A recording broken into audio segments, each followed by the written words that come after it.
मन मंदिरा गजर भक्तीचा. त्यापर्यंत धोतर आहे, हातामध्ये काठी आहे, अंगावरती फाटका रुमाल आहे. त्याच्याकडे पाहून संपूर्ण शरीर त्याचं निस्तेज दिसतंय, पण मुखावरती असणार तेज विलक्षण आहे. त्याच्या मुखावरचं तेज सांगते की तुमचा महान मोठा भगवत भक्त तो असला पाहिजे. त्याच्या डोळ्यातील आणि त्याच्या चेहऱ्यावरती विलक्षण असणार तेज या गोष्टीचं प्रमाण आहे की तो तुमचा महान मोठा भगवत भक्त असावा. काय परिचय दिला त्याने? आलेली तुम्हाला भेटण्यास व्यक्ती स्वतःचा परिचय देते की देवाला जाऊन सांगा मी त्याच्या बालपणीचा सखा, बालपणीचा मित्र सुदाम आहे. सुदाम हा शब्द कानावरती पडल्यानंतर परमात्मा ताडकन उठून उभे राहिले. सुदाम, माझा मित्र सुदाम, अरे तुम्ही त्याला द्वारावरती का ठेवलं? त्याला वरती घेऊन का आला नाहीत? माझ्या बालपणीचा मित्र सुदाम मला भेटायला आलात? अरे माझ्या बालपणीचा मित्र आहे तो.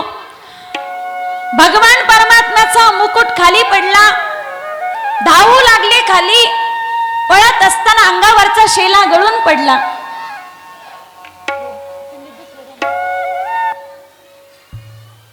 अंगावरचा शेला गळून पडला, डोक्यावरचा मुकुट खाली पडला. परमात्मा पळतायत.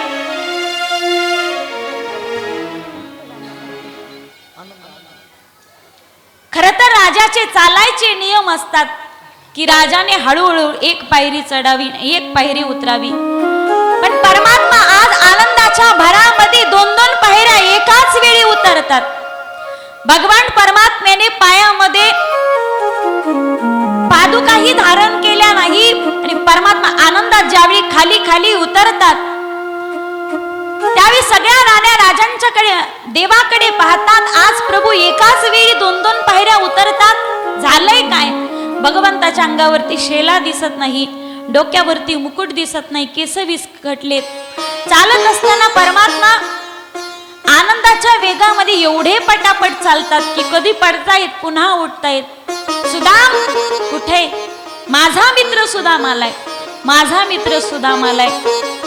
सुदामजी बराच वेळ वाट पाहत होते. वाटत होतं देव मला भेटायला येतील, पण बराच वेळ काळ लागला. सुदाम निराशेने पुन्हा माघारी फिरले. कदाचित देव मला भेट देणार नाहीत. तेवढ्यामध्ये महाद्वारावरती देव आले. सुदाम कुठं गेलाय? सुदाम, माझा मित्र सुदाम.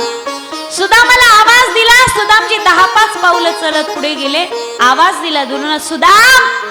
सुदामाने कानावरती हा जो आवाज ऐकला ना, सुदामजी मागे फिरले.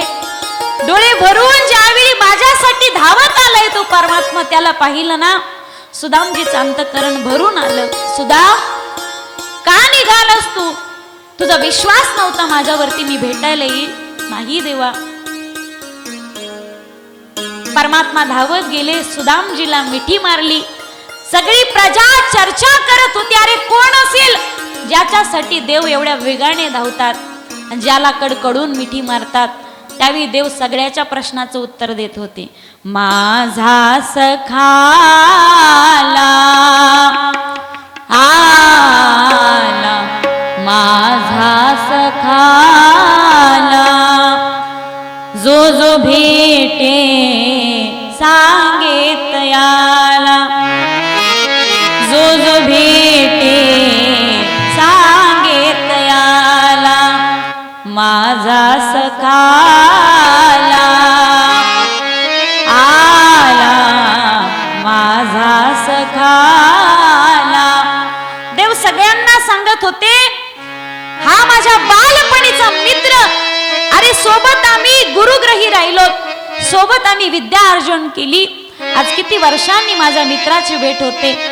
स्वतःच्या हाताने हाताला धरलं, राजवाड्यामध्ये घेऊन गेले. परमात्मा सिंहासनावरती बसलं आणि सगळ्यांना आपल्या पत्नीला सांगितलं सुदामा ब्राह्मण आहे, त्याची पाद्यपूजा आपल्याला करायची. रुक्मिणीला सांगितलं ताटण परात घेऊन ये.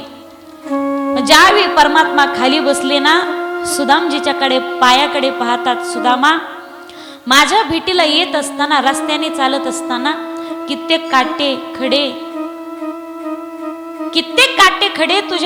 तुझ्या पायावरती त्याचे वरखडे दिसतात. ज्यावेळी सुदामजीचे पाय पाहिले ना, चालून चालून पाय सुजलेले होते, पायाला हात लावू लागले. बराच वेळ झाला. रुक्मिणीला पाणी आणि परात सांगितली, पण रुक्मिणी काय आली नव्हती. देवाला हाही विलंब जास्त वाटू लागला.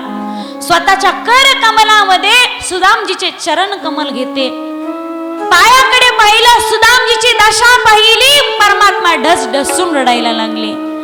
देख सुदामा की दीन दशा,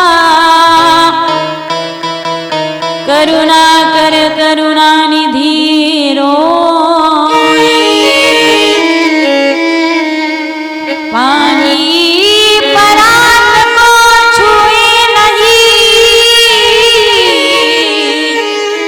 नैनन के जल से पग धोए. परमात्म्याला पाण्याने पाय धुवायचे होते, हाताची परात केली, नेत्राचा अभिषेक केला. ढसढसून रडतायत आणि स्वतःच्या नेत्र कमलातील जलधारांनी सुदामजीच्या चरण कमलांचा जलाभिषेक केला. पाय हाताने धुवू लागले. धुत असताना तळपाय धुवू लागले आणि तळपाय धुत असताना सुदामजीच्या पायांमध्ये खुटलेला प्रत्येक काटा देवाच्या हाताला टोचू लागला. देवाने एक एक काटा आपल्या नखांनी काढावा. नखांनी काटे काढू लागले प्रभू, पण एक काटा जरा खोलवर घुसला होता. रुक्मिणीला पाणी परात सांगितलं, रुक्मिणी तिकडेच बसली. देवाने सत्यभामेला सांगितलं, सत्यभामे एक काटा खोलवर गेला का निघत नाही, सुई घेऊन ये. सत्यभामा सुई आणायला गेली, पण सुई ही अत्यंत बारीक गोष्ट आहे, कामाच्या वेळी कधी सापडत नाही. देवाला विलंब वाटू लागला.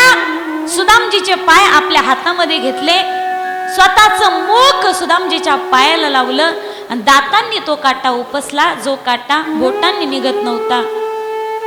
ज्यावेळी देवाने आपलं मुख सुदामजीच्या पायाला लावलं ना, सुदामजीला लाज वाटू लागली. देवा काय करतात तुम्ही? नाही सुदाम्या, हा काटा निघत नाही ना बाबा.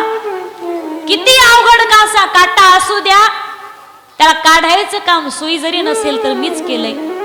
रावणाचा काटा कोणी काढला? अरे मीच काढला. कंसाचा काटा काढला कोणी? अरे मीच काढला. हिरण्यकशिपूचा काटा काढला कोणी? मीच काढला. अनेक अवघड काटे मी काढलेत सुदाम्या.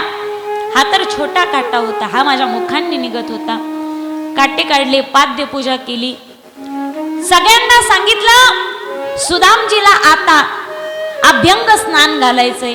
स्वतःच्या हाताने उठणं लावलं. सुदामजीला आंघोळ घातली. भरजरी उंचीचे वस्त्र, भव्य अलंकार त्यांना घालण्यासाठी दिले. सांगितलं सुदामजीचे हे कपडे आहेत ना, हे धुवून स्वच्छ वाळू घाला. जाताना सुदामजी हे कपडे तुम्हाला घालून जायचे. सगळ्या राण्यांना सांगितलं सुदामजी ब्राह्मण आहे, त्याचं दर्शन करा, त्याला आशीर्वाद देण्याचा अधिकार आहे. सगळ्या राण्या दर्शन करू लागल्या. ब्राह्मणाला आशीर्वाद द्यायची फार मोठी हौस असते. एक पत्नी आली, दर्शन केलं, याने सांगितलं अष्टपुत्र सौभाग्यवती भव. 2-4 आले, यांना वाटतं असून असून असतील 8-10, 100 झाल्या, 200 झाल्या, 1000 झाल्या. कृष्णा या साऱ्या म्हणे आपलेच येते. मला वाटलं शेजार बाजारीच्या गोळा करून आणलेत की काय. नाही देवा, आपलेच आहेत. एवढी क्रांती केली कृष्णा, एकदा तरी लग्नाला बोलवलंस का?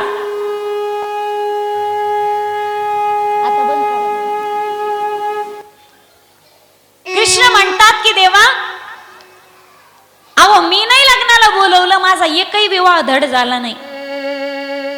तुमचं असं झालं असेल, कदाचित पोरगी पाहायला गेला असताल, पसंत झाली असेल, सुपारी फोडली असेल, कुंकू झालं असेल, मग लग्न झालं असेल, आधी हळद लागली असेल. देवा सुदामजी माझं तसं काहीच नाही. संध्याकाळी 5 पर्यंत लग्नाचं कोणतंच माहोल नव्हतं, वातावरण नव्हतं. सकाळी 8 वाजता नवरी पोरगी घरामध्ये हजर. एकही व्यवस्थित माझा विवाह झाला नाही, पण तुमचा एक विवाह तरी व्यवस्थित झाला असेल. तुम्ही मला आमंत्रण दिलं नाही. तेव्हा देव म्हणतं, सुदामजीने विचारलं तुझे विवाह झालेत किती, नेमकी बायका किती घेत? त्यांनी सांगितलं 16,108. म्हणे बाप 16,108, तोपर्यंत मी काय जिवंत राहत नाही. सुदामजी थकले. आधी अष्टपुत्र सौभाग्यवती भव, नंतर फक्त सौभाग्यवती भव, नंतर फक्त भव म्हणू लागले, नंतर हाताला हाताचा सपोर्ट देऊ लागले. भव नंतर सुदामजी एवढे थकले की फक्त असंच करू लागले. नंतर सुदामजींनी सांगितलं एक काम कर, सगळ्यांच्या वरचा तूच मला नमस्कार कर, मी तुला आशीर्वाद देतो. भगवान श्रीकृष्ण परमात्म्यांनी सुदामजीला नमस्कार केला. सुदामजीने श्रीकृष्ण परमात्म्यालाच आशीर्वाद दिला. अष्टपुत्र सौभाग्यवती भव हा आशीर्वाद सगळ्या पत्न्यांना लावला. भारतातला एक साधू स्वतःच्या भक्तीच्या जोरावरती, स्वतःच्या साधनेच्या जोरावरती परमात्म्याला सुद्धा नतमस्तक करायला लावतोय. परमात्म्याला सुद्धा भक्ताचं दर्शनच करावं लागतं. भक्तीचा महिमा आहे. ही भक्तीची ताकद आहे. भक्ती पुढे परमात्म्याला कुठलीही गोष्ट करायला लाज वाटत नाही. सगळ्यांनी दर्शन केलं. देवाने सांगितलं सुदामजीला जेवण करायचंय. सगळ्या पत्न्यांना आज्ञा दिली पदार्थ तयार करा. 16,108 पत्न्या, 16,108 पदार्थ अगदी 5 मिनिटात. जेवण करत असताना असा फिरता टेबल होता आणि एक पदार्थ फिरायचा. सुदामजी जेवण करायचे. जेवण झालं, शयन करू लागले, पाय चुकू लागले. परमात्म्याने पण विचारले सुदामजी तुम्ही आमच्या भेटीसाठी आलात, पण तुमचं लग्न झालं म्हणतात, पण माझ्यासाठी तुम्ही खायला काही आणलं की नाही? कृष्णा अजूनही तुझा तो थट्टा करण्याचा स्वभाव गेला नाही ना? देवाने सांगितलं स्वभाव येतो गेसी तेव्हा देसी, ऐसा अससी उदार. पहिलं मी विचारतो तुम्ही खायला काही आणलंय का? त्यावेळी देवाने सगळं हे वैभव पाहिलं आणि आपल्या सोबत असलेली पुरचुंडी बगलामध्ये दाबवायचा प्रयत्न करू लागले. देवाने गुदगुल्या केल्या, पुरचुंडी खाली पडली, ती घेतली, खाऊ लागले. सुदामजीला लाज वाटू लागली. एवढेशे पोहे घेऊन आलो, या सगळ्या वैभवा पुढे काय दिसतील?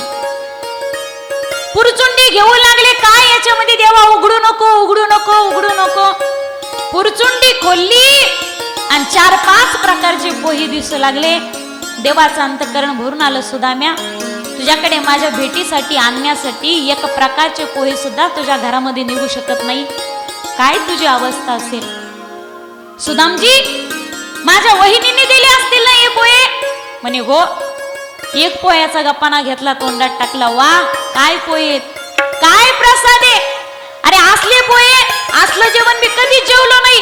रुक्मिणीला राग आला. मी रोज एवढे पदार्थ बोलते, माल पोहे, कांदे पोहे, उपमा पोहे, मिरची भजे, कांदा उत्तप्पा, नाना प्रकारचे पदार्थ. पण हे दुसऱ्याची स्तुती करतात. रुक्मिणीला सत्यभामेला राग आला. म्हणे असले पोहे मी कधीच खाल्ले नाही. एक वेळ शबरीचे बोरं खाल्ले होते.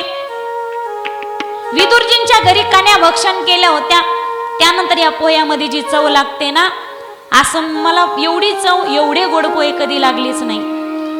गोड हरी नामाची साखर ही घ्यावो, गोड प्रभू नामाची साखर ही घ्यावो. नारदाने दिली पहा, वाल्याने घेतली, हरी नाम रूपी साऱ्या जगाला वाटली. गोडोनी गोडोनी गोडी वानरे चाखली, अमृताची साठवण सुधाही करा हो. गोड हरी नामाची साखर ही घ्यावो, गोड प्रभू नामाची साखर ही घ्यावो. संगे जोडी साखरेची भरोनी घेऊनी, वाटीत वाटीत चला पंढरीला जाऊ. एकमेकाच्या मुखाने साखर घाला हो, रसने राम नाम रस हा चाखा हो. गोड साखर ही घ्या हो गोड प्रभू नामाची साखर ही घ्या हो. या प्रसादातली गोडी यापूर्वी मी पाहिली नव्हती. परमात्म्याने एक गपाना तोंडात टाकला, एक मूठ तोंडात टाकली. त्याने सुदामजीचं जे दारिद्र्य होतं, अष्टमहासिद्धी नवनिधी दिल्या. दुसरा गप्पाना तोंडात टाकला, सर्व पृथ्वीसह स्वर्गाची संपदा सुदामजींना दिली. तिसरी मूठ तोंडामध्ये टाकताल रुक्मिणीने संवाद केला, देवा सगळं तर दिले, आता मला भांडे घासायला जावं लागेल, काय करताय तुम्ही. रुक्मिणीने हात धरला, कच्चे पोट बिघडल, जास्त खाऊ नका, आम्हालाही द्या. सगळ्या राणीने ती पुरचुंडी घेतली ना आपापसामध्ये वाटून घेतली. इकडे कृष्ण परमात्मा सुदामजीला चर्चा करतोय. सुदामजी सगळं व्यवस्थित आहे ना. म्हटले हो सगळं व्यवस्थित आहे घरी. हो देवा, कशाची कमतरता नाही. प्रभू विचार करतात, सुदामजी परिस्थिती एवढी बिकट असताना तुम्ही माझ्याकडे परिस्थितीचं रडगाणं करत नाही, तुम्ही सांगत नाही, पण तुमची मला नक्कीच चिंता आहे. उंचीचे वस्त्र अलंकार परिधान केलेले होते. सुदामजीचं जेवण झालं, भोजन झालं, सगळ्या प्रकारे यथोचित मान सन्मान झाला.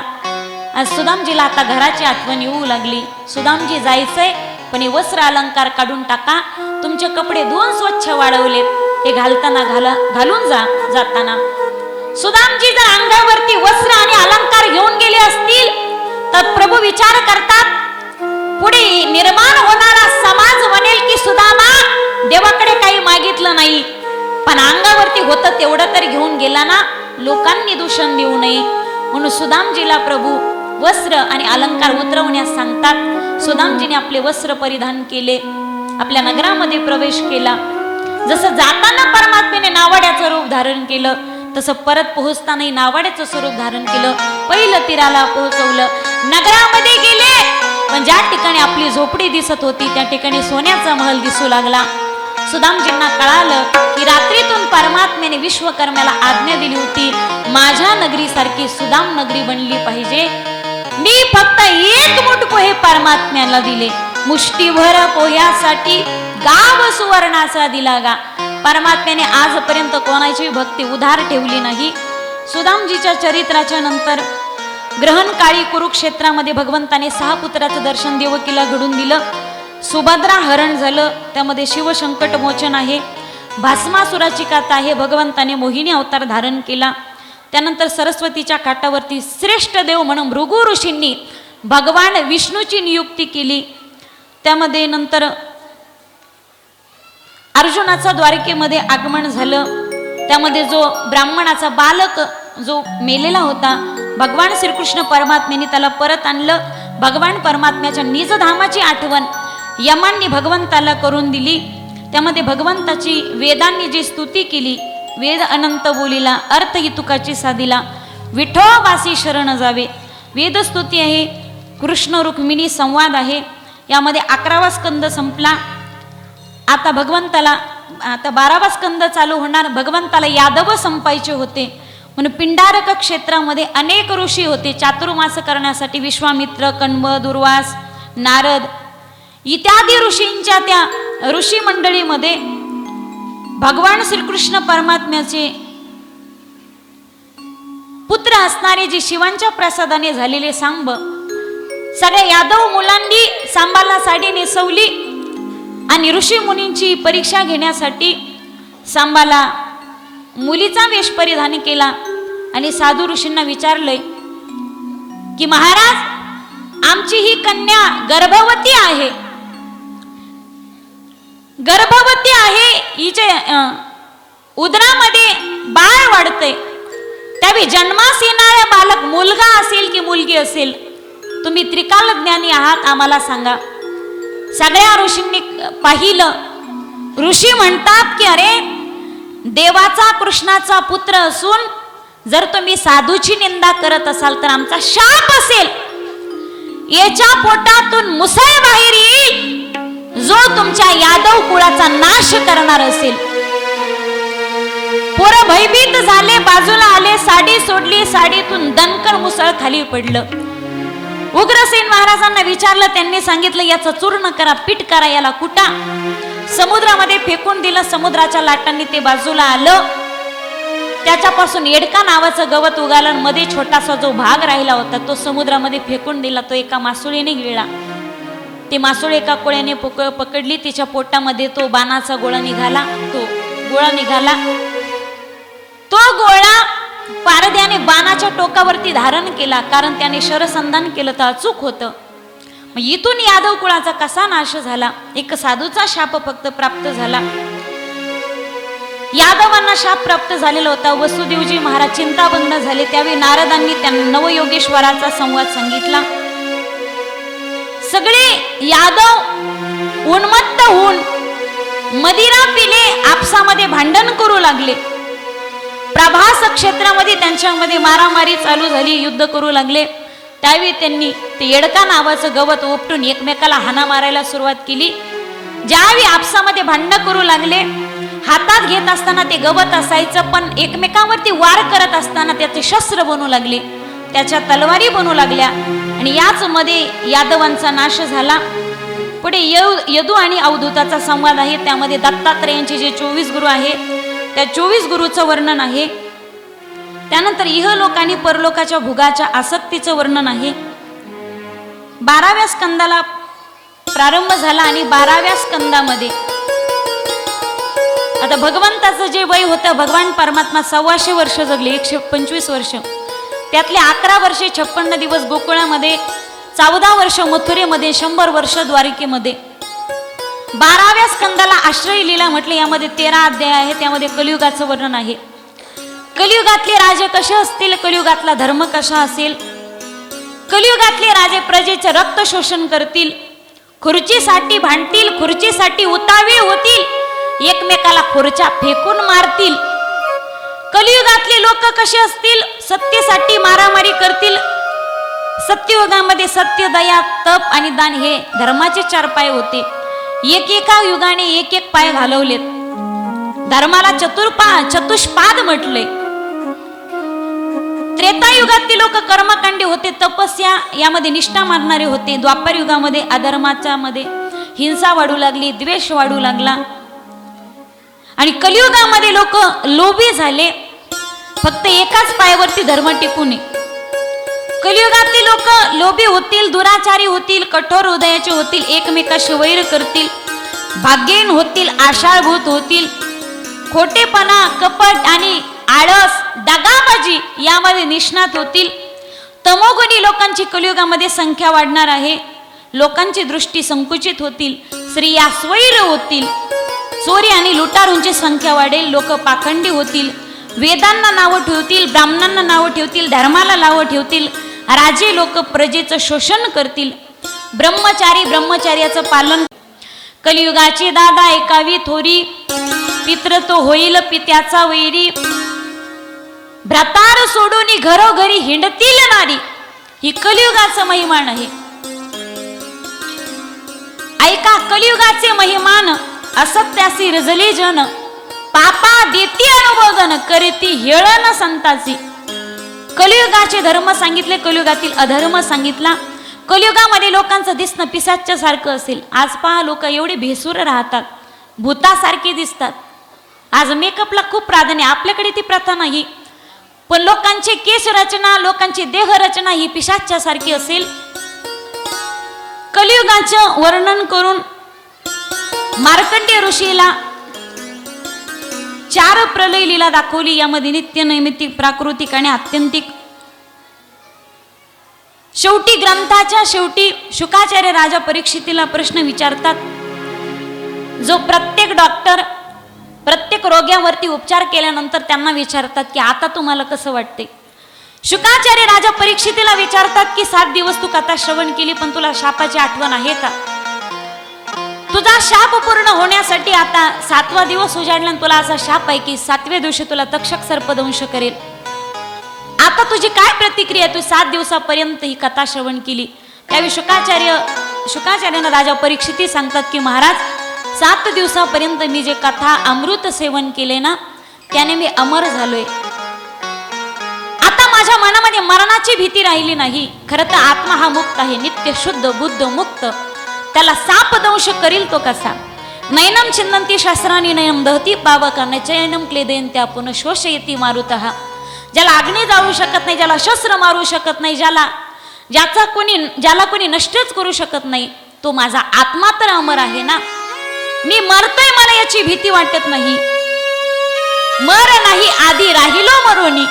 ही कथा ऐकून माझी अशी अवस्था झाली की आज मला वाटते मी कृतकृत्य झालो. इच्छा केली ते पावलो. जन्म आलो त्याचे आजी फळ झाले साचे. तुम्ही सांभाळिले संती भय निरसिले संती. कृतकृत्य झालो, इच्छा केली ते पावलो. तुका म्हणे काळ आता करू न शके बळ. मला असं वाटते की काळ माझ्यावरती झडप घालू शकत नाही. मला घेण्यासाठी माझा परमात्मा स्वतः विमान घेऊन आलाय आणि माझी वाट पाहतोय. वाढ वेळ झाला उभा पांडुरंग. वैकुंठा श्रीरंग बोलावितो. देव माझी वाट पाहतोय. मला असं वाटतंय शुकाचार्य राजा परीक्षितीला उपदेश केला, निघून गेले. राजा परीक्षितीने ध्यान लावलं, परमात्म्याची मूर्ती अंतःकरणामध्ये ठसवली. स्वतः परमात्म्याचं चिंतन करतोय, ध्यान करतोय. इथे पुढे सांगितलं जातं की राजाने काचाचा महल केला, राजा काचामध्ये राहू लागला. सापाने बोरामध्ये आळीचं स्वरूप धारण केलं, त्याला दंश केला. राजाने ध्यान लावलं, तिकडे तक्षक ठरलेल्या शापाप्रमाणे राजाला दंश करण्यासाठी निघाला होता. खर तर ज्यावेळी राजाने ही भागवत कथामृत ऐकलं त्याच वेळी राजा मुक्त झाला होता. आता मरतोय तो राजा नाही मरत, मरतोय, दंश करतोय, तो देहाला दंश करणार आहे. तक्षक सर्प निघाला. मध्ये कश्यप ऋषींची भेट झाली, दोघांमध्ये संवाद झाला. कश्यपांना तक्षकाने काही धन दिलं आणि परत लावलं. तक्षक आलाही राजाच्या देहाला स्पर्श केला. स्पर्श करता क्षणी राजाचं शरीर कापरासारखं जळून गेलं, कोळशासारखं काळं कुळकुळीत झालं. राजाच्या देहाची राख झाली. हरये नमः हरये नमः हरये नमः. गोपाल कृष्ण भगवान की. आता मी एक श्लोक म्हणते, सगळ्यांनी माझ्या पाठीमागे म्हणायचा आहे तो श्लोक. सगळ्यांनी डोळे झाका. ना कीर्तनम यस्य सर्व पाप प्रणाशनम प्रणामो दुःख शमनः स्तं नमामि हरिं परं नाम संकीर्तनं यस्य सर्व पाप प्रणाशनं प्रणामो दुःख शमनः स्तं नमामि हरिं परं नाम संकीर्तनं यस्य सर्व पाप प्रणाशनं प्रणामो दुःख शमनः स्तं नमामि हरिं परं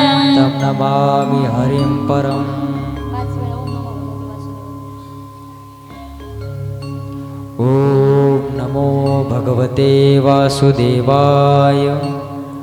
ओम नमो भगवते वासुदेवाय. ओम नमो भगवते वासुदेवाय. ओम नमो भगवते वासुदेवाय. ओम नमो भगवते वासुदेवाय.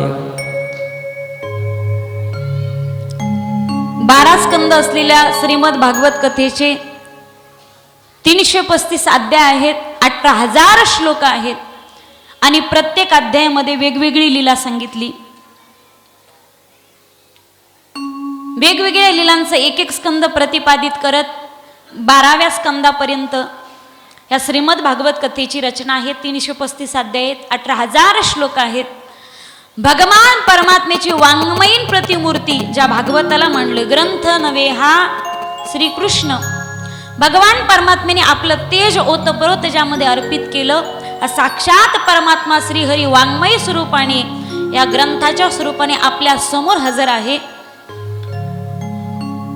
7 दिवसापर्यंत आपण या कथेला श्रवण केलं. 7 दिवस बोलत असताना अगदी आपल्याकडे वेळ होता तेवढा कथाभाग मी तुमच्या समोर सांगितलाय. पण काही कथा आपण वेळेअभावी घेऊ शकलो नाहीत. काहींचा समज असेल ही कथा घेतली नाही, ती कथा घेतली नाही, तिचा उल्लेख केला नाही, याचा उल्लेख केला नाही. आपण वेळेअभावी काही कथा टाळल्या की प्रत्येक वेळी वेगवेगळ्या कथांचा आपण विचार करणार आहोत. बोलत असताना 7 दिवसांमध्ये माझ्याकडून एखादा चुकीचा शब्द कुणाच्या हृदयाला स्पर्श करून गेला असेल तर मातृत्वाच्या अंतःकरणाने तो शब्द माझा मला परत करा. त्यात मी बदल करण्याचा नक्कीच प्रयत्न करेल. या उलट काही घेण्यासारखं वाटलं असेल तर त्यानुसार नक्कीच बदलण्याचा प्रयत्न करा. ना तरी बालक बोबडा बोले का वाकुडा विचुका पाऊले ते चोज करुणी माऊली रिजे जिवे तरी न्यूनते पुरते अधिकते सरते करुणी घ्यावे हे तुम ते विनवतसे पायाच्या प्रसादे काही बोलिलो विनोदे मज क्षमा करणे संती नव्यंग भूतयुक्ती नवे हा उपदेश तुमचे बडबडिलो शेष तुमच्या कृपेचे पोसणे जन्मोजन्मी तुका म्हणे. खरं तर बोलत असताना या भागवताच्या व्यासपीठावरती ज्यावेळी मी चढते त्यावेळी अंतःकरणावरती हात ठेवून प्रामाणिकपणे सांगते, ज्यावेळी मी या व्यासपीठाची पायरी चढते ना त्याच वेळी मला जगाचा विसर पडलेला असतो. जगाविषयी असलेला द्वेष मत्सर, माझं कुटुंब, त्यात माझे पती असतील, माझी छोटीशी कन्या असेल, 4 तासामध्ये मला माझ्या कन्येची सुद्धा आठवण येत नाही. तर लोकांचे द्वेष आणि मत्सर घेऊन मी या व्यासपीठावरती मी चढतच नाही. विनंती असेल माझी आपल्याला सुद्धा, आपणही ज्यावेळी या ठिकाणी फाट्यावरती येतात किंवा कुठल्याही सप्ताहाच्या मंडपामध्ये प्रवेश करतात, कुठलं धार्मिक कार्य असेल, कुणाचं लग्न असेल, तर घरचं राजकारण, घरचे द्वेष मत्सर, घरचे भांडणं ज्यावेळी तुम्ही गेटमधून प्रवेश करतात ना, चपला सोडतात त्याच वेळी घरचा कचरा, घरचं राजकारण, प्रत्येकाला सांगते मी, घरचा कचरा, घरचं राजकारण चपला सोडतात त्याच ठिकाणी सोडत जा आणि रिकामं डोकं घेऊन स्वच्छ अंतःकरण घेऊन या धर्म मंडपामध्ये प्रवेश करायचा. तरच कथा कीर्तन तुमच्या डोक्यामध्ये प्रवेश करेल आणि कथेतला आणि कीर्तनातला आनंद तुम्हाला घेता येईल. 7 दिवसामध्ये आपण एवढ्या गुण्या गोविंदाने श्रीमद भागवत कथा श्रवण केली आणि कथेमध्ये तुम्ही सगळ्यांनी माझ्यावरती जे भरभरून प्रेम दाखवलं ते प्रेमाचं प्रतीक म्हणजे हा मंडप दिसत होता. 7 दिवस एवढा भव्य दिव्य असणारा मंडप, 2 असणारे सभागृह, सभा मंडप, एवढं असूनही प्रचंड समाज एवढा असायचा की हे मंडप सुद्धा लोकांना बसण्यासाठी पुरले नाहीत. खरं तो मी सगळ्यांनी माझ्यावरती विश्वास दाखवून समस्त ग्रामस्थांनी माझ्यावरती एवढं प्रेम करून मला या ठिकाणी श्रीमद भागवत कथा 7 दिवस माझ्याकडे सुपूर्त केली.